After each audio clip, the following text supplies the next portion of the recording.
Je vais vous parler d'une expression qui est connue en anglais sous le nom de double bind et qui se traduit par double contrainte en français aujourd'hui.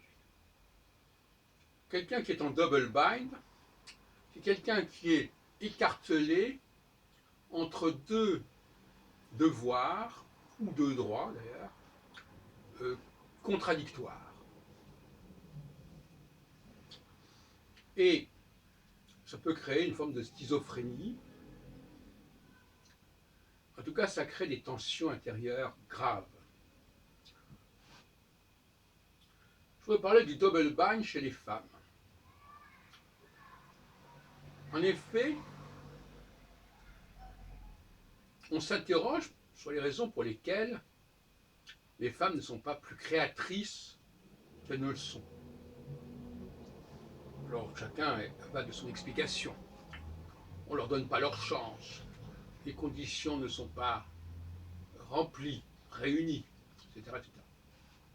C'est plus ou moins la même ancienne depuis plus d'un demi-siècle, sinon depuis plus d'un siècle. Mais je vous propose ici de considérer la grille du double bind comme une explication intéressante de cette situation. Cette situation qui fait que les choses ne se font pas, qu'on ne passe pas à l'acte, qu'on ne concrétise pas, qu'on ne réalise pas ce qui est voulu, ce qui est souhaité, ce qui est désiré. Le double bind chez la femme, ce sont deux désirs contradictoires. Le désir de créer, qui lui est accordé sur le papier, et le désir de servir, le désir d'utiliser un instrument. Et pour moi, tout est instrument. Une partition musicale, par exemple, c'est un instrument, c'est un outil. Posons le problème à l'envers. Qu'est-ce qui fait que quelqu'un parvient à créer? Il parvient à créer parce qu'il n'a pas envie d'utiliser les outils qui lui sont proposés. À ce moment-là, il est obligé de créer ses propres outils. Donc c'est une espèce de refus de certaines choses qui conduit à développer certaines choses. Mais si on n'est pas animé par ce refus, si on n'est pas pris par ce refus d'utiliser ce qui existe, et qui est donc par conséquent le fait d'autres personnes, si on ne supporte pas cette idée, si on veut à tout prix ne se servir que de ce qui émane de soi-même, là on est engagé dans une sorte de spirale de la création. Voyez-vous ? Donc nous avons là deux grilles qui se complètent. Soit c'est la grille qui engage à se servir d'outils existants pour pouvoir accomplir un travail au service justement de ceux qui sont les possesseurs, sinon les créateurs de cet outil. Soit c'est par le refus de cette situation, de cette condition d'utilisateur, que l'on va être motivé à créer un outil original. En tout état de cause, la femme est écartelée, comme je le disais, qui crée un dilemme insoluble quasiment.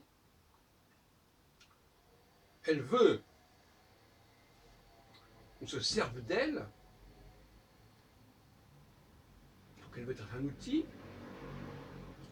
mais elle veut aussi se mettre au service de quelqu'un, d'un maître. Donc elle va attendre les ordres, et qui va lui fournir des outils pour accomplir la mission qu'on va lui donner. Récemment, je lisais un livre d'histoire que j'ai beaucoup aimé d'ailleurs. Je vais vous le présenter. C'est un livre bien conçu de François Reinhart, La grande histoire du monde. Je vous le conseille. Et il nous rappelle dans ce livre que le chevalier, c'est celui qui dispose d'un cheval, qui se sert de ce cheval. D'où son nom de chevalier. Tout comme le caissier, c'est celui qui se sert d'une caisse. Le caméraman, celui qui se sert d'une caméra. Le cycliste, celui qui se sert d'un cycle, d'un vélo, d'une bicyclette, etc., etc. Donc il y a des noms comme ça qui pourraient paraître tout à fait honorifiques, prestigieux, qui en réalité renvoient à l'attachement d'une personne à son outil de travail. Et ici, le cheval est un outil de travail. Et Reinhart répond justement que il loue, en quelque sorte, son cheval et son armement à un seigneur. Donc il est sous les ordres de ce seigneur. Et on peut, pour revenir, pour terminer d'ailleurs sur cette notion d'outil, qui n'a pas été assez approfondie par Karl Marx, à mon avis. Il parle de la possession des moyens de production, hein. Mais en réalité, le pouvoir, ce n'est pas uniquement la possession, c'est la création des moyens de production. C'est l'innovation des outils. Et même une symphonie est un outil qui va donner du travail à des générations de musiciens. Depuis 200 ans, dans le cas de Beethoven, par exemple. Donc, l'étape de la loi, par exemple, sont un outil. On n'est plus dans le domaine de la nature, dans le domaine de la culture et de la technique. Le judaïsme ne s'inscrit pas dans la nature, il s'inscrit dans le monde de la technique, de la technoculture, si on veut. L'étape de la loi, c'est un outil qui permet d'organiser, de faire fonctionner une société. Il faut s'y conformer, mais c'est vrai aussi que ceux qui sont programmés pour ne pas se servir des outils déjà existants vont être tentés de créer de nouveaux outils ou de reformuler les outils existants. Une espèce de besoin absolu de restructurer, de se réapproprier les choses, non pas en les gardant telles quelles, mais en les transformant, en les faisant évoluer, en les développant.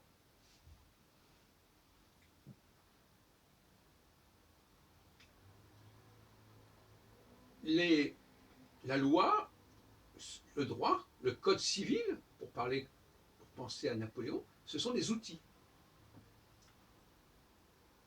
qui peuvent être amendés, qui peuvent être réparés, qui peuvent être repensés éventuellement. Actuellement, on parle de réformer le code du travail. Ce sont des outils.